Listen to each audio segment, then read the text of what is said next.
the kind of humanitarian crisis that's underway, and we spoke about a lot of civilians being taken as human shields. Tell us about the tunnel network that is there.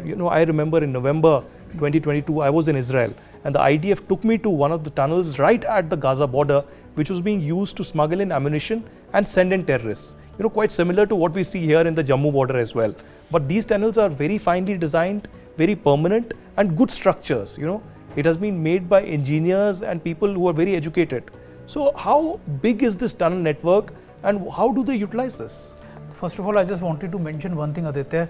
There is a huge difference when we compare Kashmir and the Gaza. The biggest difference is the Hamas also has a political backing. They have a political influence in the Gaza Strip. We have also seen their political leaders, their army commanders, their military commanders. So there is a bunch of people who have been handling all Gaza with the support of Hamas. Hamas is always a very deep-rooted influence in Gaza, not only Gaza but also in the Western Bank. The biggest challenge for Israel is to eliminate both the things, the political leadership and the military leadership both. And second, when you ask me about the tunnel thing, I think that is an unexploded thing. You have only seen one part of the tunnel. Yes. They have shown us the only one part of the tunnel which is used for the smuggling of weapons. But this time, the weapons comes from abroad as well.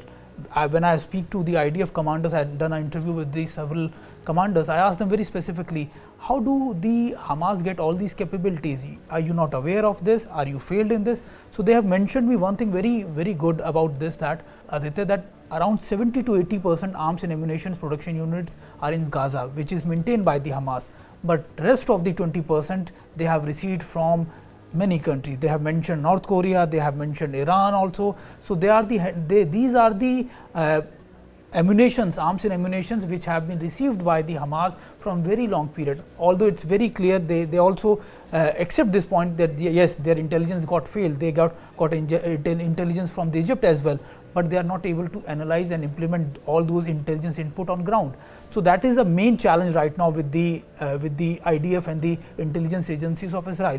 They have to neutralize both political and military leadership. They need to neutralize all those other terrorist organizations, the commanders of other terrorist organizations who have been supporting them. It's not about Hezbollah, it's ISIS also. They are getting a support from other organizations like Houthi also. So all these things have a very larger picture right now. This is not only the certain particular terror attack, it's something big, because we have seen after this attack, every terrorist organization comes into one umbrella and they are supporting Hamas. It's whether you talk about Taliban, ISIS, you're talking about Hezbollah, you're talking about Houthi, everyone is at the same page. So that is the biggest challenge for the Israeli forces right now.